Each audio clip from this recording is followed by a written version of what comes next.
Hello, you wonderful people, and welcome to another episode of Crime Centric. This being a show where I talk about TV shows that are crime dramas. For today's episode, I'm going to talk about Tracker Season 1, Episode 5. Great episode. A lot of really interesting things went down in this episode, so let's break it down. So, the fact of the matter is, Coulter was initially wanted to go to like South Dakota because he wanted to like do some camping or whatever, but this case ended up popping up, and the case obviously ended up being a lot more than he thought it would, but Coulter saw it through regardless because he made a lot of promises along the way. But either way, putting all that aside, the fact of the matter is this all started because Stephanie is this young girl who her dad was arrested for murder, and the fact is she believes there's a witness out there that can prove her father's innocence, but they don't know who this witness is, or all they know is that there's someone out there who can potentially help. And it's this sad thing where like Stephanie feels like she's the only person, and I believe Deborah does too. She wants her husband back home.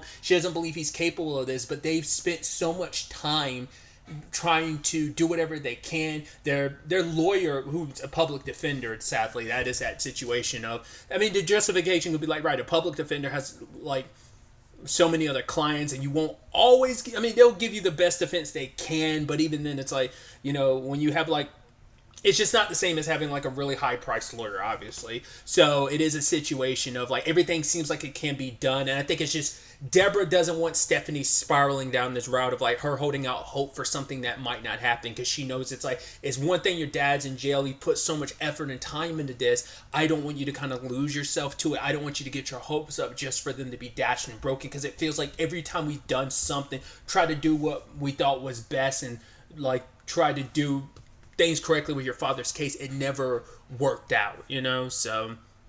But Coulter wants to keep his promise, and even Renee was telling him like, oh, like, this seems open and shut, like, because Avery, this is about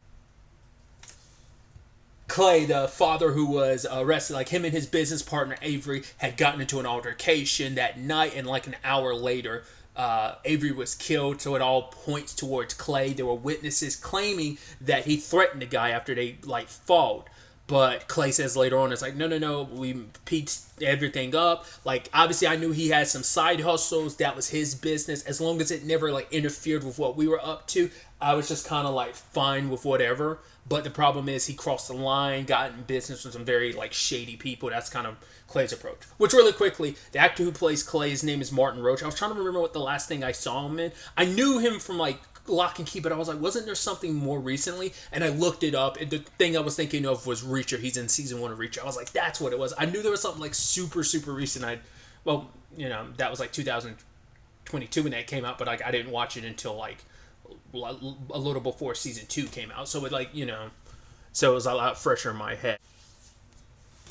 But anyway, the point I was bringing up before was that Renee was kind of saying, like I said, it was open and shut, but she recognizes why this case means something to Coulter. He even kind of talked a little bit about it with Stephanie and Deborah. He had brought up the point of like, I know what it's kind of be in this situation. He's like, my dad had a lot of secrets, and it did a lot of, it caused some issues for me and my family. It affected a lot of people. And so he knows, like, right. I think that was his way of almost kind of preparing Stephanie, saying, like, right, during this investigation, maybe I'm going to stumble across some stuff that you might not be too happy about. There might be some stuff about your dad you didn't know that might kind of rear its ugly head. Almost like trying to prepare her for it, because he was kind of, they were all swept up in it. Like in his case, with him and his family, Coulter and his family, they were kind of swept up in it. They kind of knew. Granted, once again, we don't know who knew what when. Him and his siblings were in the dark, obviously, but that's unclear about his mom, like how much she actually knew before or how much she knew in the aftermath of his father's death. So, but either way, like obviously that, especially because a lot of the past is kind of be rearing its head a lot more recently for Coulter, because his brother's been trying to get in contact with him, and Renee's trying to say like, hey, I know that's why this is probably so important, like why you would be taking this case. But even Coulter's like, yeah, but you also enjoy this too, because you enjoy helping people. It's like, yeah, filing stuff is one thing, but like you're out here like really being able to kind of directly make a difference in this capacity. So together they are working on this. And so I like the way Coulter set up that whole, he went to the card game. I felt so bad for that one dude. He just took his like gold coin to get into the poker game. And We actually don't even know what Coulter's hand is like. To be fair, he's probably going to be, he's an interesting person to probably play cards against because he can probably tell when people are bluffing. He's very good at reading like people, like tells on people that they're lying.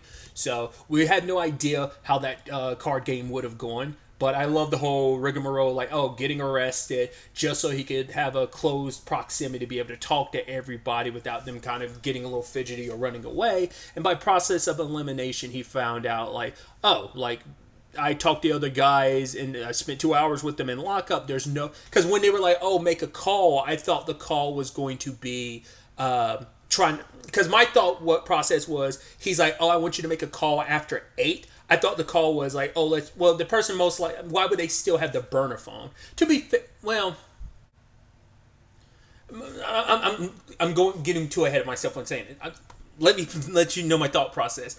When he was saying, like, I'm gonna make the call, I need you to make a call at 8 to Teddy and Vilma.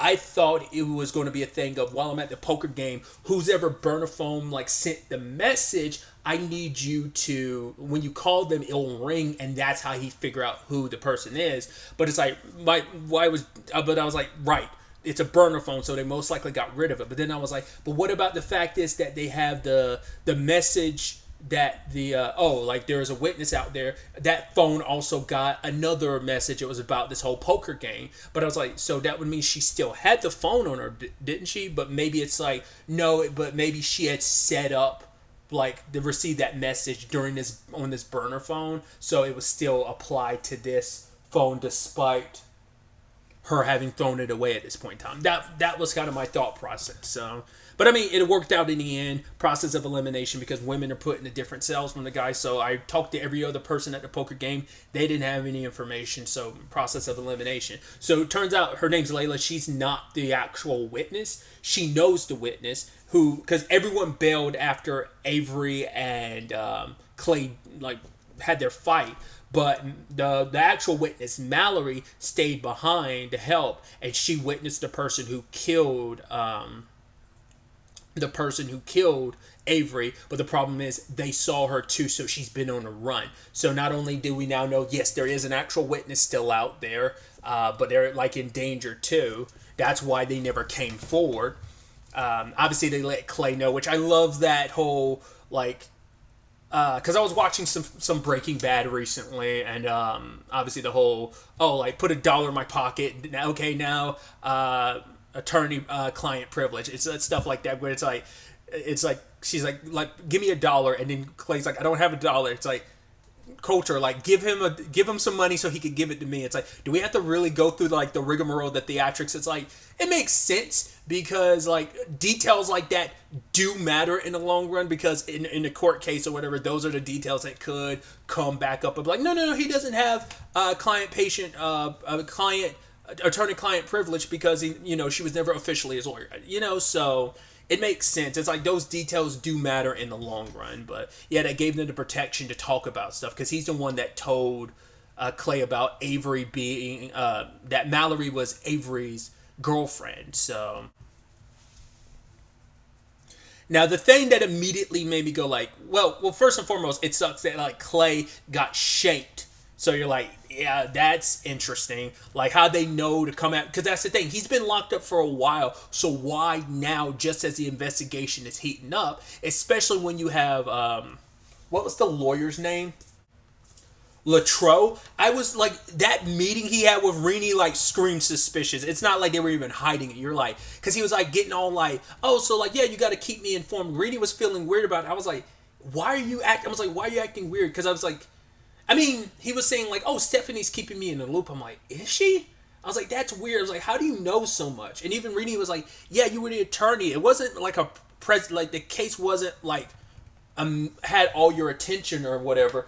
But now all of a sudden that Stephanie's updating you about some new developments, all of a sudden it's like, that's what, I mean, on some level it makes sense, but also at another time it's like, I don't know. It felt weird. So my immediate thought was, "Oh, you're the real killer, aren't you? And you're covering your tracks like any situation of like, right, you're putting yourself in the middle of an investigation to find out what they know. Plus, it makes it easier to find, especially because he knows exactly where Mallory is. I mean, I don't blame Stephanie. It makes sense why she'd like, oh my god, my dad's a lawyer. I need to tell him everything so that we could get the appeal process started, so we can start putting in the paperwork. Understandable, she's going to update the lawyer about all that. So it's like, and I don't blame her, but it's just like the way Latrobe was acting during that scene, and even Renee was kind of getting weird about it. So when she talks to Coulter, she's like, hey, I need you to like be careful about this. It's like this case is kind of wild.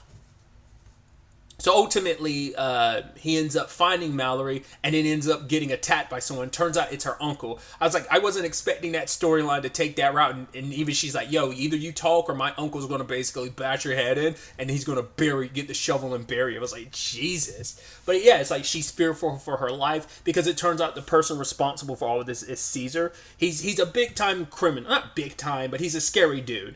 Apparently he's associated with 3 murders, but like no one ever came forward, either meaning the witnesses disappeared in that capacity, and most likely he killed them type of situation, but it was like 3 murders that he was associated with. So this is a very, very bad guy, which even Teddy and Vilma are kind of like, do you really want to be taking this case? Like, right, you found Mallory, you can just bounce, but he made a promise to protect her. It's like, right, she's scared. And even Coulter was like, he didn't force her hand, he just laid out the options. He's like, right, you can keep running, but you be looking over your shoulder for the rest of your life because Caesar isn't going to stop looking for you. Because obviously he went through the trouble of having Clay shanked in prison, meaning he's scared for the truth to come out. So you can run from the rest of your life, or you could help clear Clay's name and make sure that Caesar gets taken care of. But,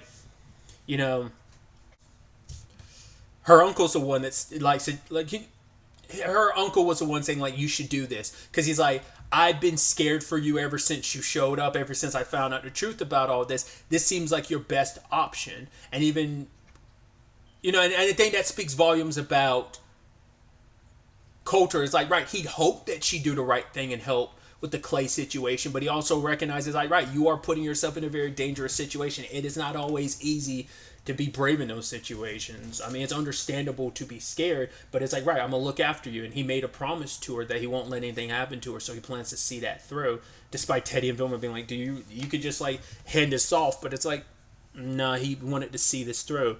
Even to the point, I wasn't expecting the moment Home Dude like circled around, like when they drove past each other. I was like, is that Caesar himself? It's like, wow, I'm surprised you came to deal with it yourself. But it seems like, once again, he's not some like big time mob boss. He's a criminal. So it's like any dirty work, yeah, he can pay off and threaten people. But at the end of the day, he's just he's handling all this on his own. Coulter pulling out the like rifle and shooting his car and making sure he can't follow was pretty badass. But sadly, like, Renee gets grabbed by Latrobe, which that scene legitimately made me jump. Because the moment Renee's saying all this, I was like, Jesus, like, something's about to happen to her. Him, like, popping out of nowhere and grabbing her phone legitimately made me jump, even though I knew something was going to happen. But we never actually well, I was about to say we did find out. Because I was about to say, like, what Caesar had over Latrobe. It's like, it turns out, like, he wasn't from the very beginning, he wasn't planning on torpedoing Clay's case. He initially, like, was handling it as best he could and thought that Clay was guilty until he found out about Mallory. But then, like, apparently he represented one of Caesar's guys in the past, and I guess that person, like, linked them up. Well, because of that, Caesar is aware of Latrobe and paid him $20,000. Which, if I'm not mistaken, that is the amount of money that they were going to pay to the family. Like, that the family was going to pay to Coulter.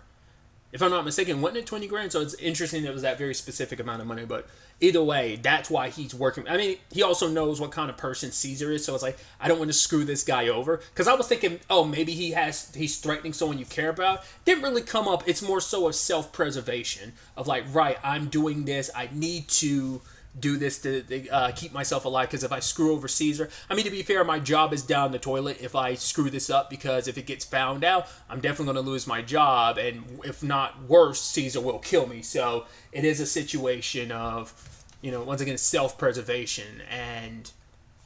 But now that Renee's being held hostage, Coulter plans on saving them both. And Rini tried to reason with Latrobe. It's like, right, we could cut you a deal. Like, you don't have to go down this route. Even offered the same thing to Caesar, but he was like, oh, let me tell you something. I plan on killing you regardless, no matter how this goes. Like, he's going to kill, like, if the deal show it playing out the way it is, he wants to tie up all loose ends. So he's going to end up he would kill Mallory, he'd kill Rini, and he'd also end up killing Coulter just to protect himself, self-preservation in that part. So, of course, stuff rarely ever goes to plan. The plan, worked for the most part until like Mallory ended up like bumping something and Caesar found her and started shooting at her. She dropped the gun in panic because like Coulter was like, "Oh, just point and shoot." There was a part of me that was wondering like, is she just going to straight up shoot him and kind of cold-blooded murder, but not really. Like, I thought she was just going to straight up out of nowhere end up shooting him, but that ended up not being the case. And once again, she got so fearful. Because I thought she was just going to like be like, "Oh, now's my chance. Let me just kill you." But it's like, that wasn't in her instinct. Like, she was scared and ran, obviously. Luckily, Rini was saved and Coulter showed up to save Mallory. Ended up in a tussle. Got to give it to Caesar. A lot more. I mean, I guess he's kind of like a brawler himself. I wasn't expecting yes, Coulter can defend himself, but it's not like he's some professional fighter or something like that. But it's just that fight went back and forth a lot more than I thought it would have. Because Coulter because most people he goes up against aren't like in that capacity. The few times we've seen him scrap hand to hand, it's like it's never been against like some 100% bad people. It's just regular people. So it's like, yeah, we're talking about a guy who's probably beaten. Well, because he apparently killed Avery by like smashing his head into a desk over and over again. It's like, that's pretty brutal. But yeah, when it's all said and done, Coulter like flings him off the roof. I mean, granted, he was dodging the knife and stuff like that. But yeah, it's like, oh wow, that ends up nicely because now you don't have to worry about him calling in some favors to some bad people trying to get Mallory or Clay killed. So it all works out in the end. And so from what we hear, Mallory's going to testify and it's going to be enough to get Clay released. There's also her going to have a new opportunity to start over her life. So it all worked out in the end. I thought it was beautiful that it's like Deborah was like, "Oh, like how could we ever think it?" It's like, no, thanks Stephanie. She's the one that kept going, and now Clay has that second chance with his family. After all, it seemed hopeless, but it all worked out in the end. So I do love the Rini and Clay of it all. Not Clay, Coulter. As he was about to leave, she's like, "Oh, so you're just gonna kind of up and leave, huh?" And it's like there's those feelings there. I think Rini's leaning into it a little bit more than Coulter is. I think he's got his reservations because he knows like how much he hurt her last time. It's like, oh, we've got a good thing going, and I don't want to ruin it just because I do what she's feeling. He's feeling too, but she kind of made it seem like I'm never going to go down this route again, but she can't help herself because it's like, right, I'm spending more time with you, seeing just how much of a good guy you are, how much you're like pursuing the truth and helping out, even though it kind of goes outside of your job description. But like I said, I think Coulter's like, yeah, I kind of screwed the pooch on this once. I don't want to screw things up again. Like, I'm just relationships. I mean, we don't really hear too much about long-lasting relationships in his life, so maybe that's just kind of how chaotic his life is. But also, he's very like always on the move type of situation. So we'll see where things kind of go. But it definitely seems like obviously we're leaning into still kind of a will they, won't they of it all. So they obviously make a great team together, and they are really cute and adorable together. So it's definitely going to be interesting to ultimately see where the next episode takes us going forward with all of this. But really, that's all I want to talk about. To the next time we meet, be happy, be safe, live life to the fullest, and enjoy it. Good day, and goodbye.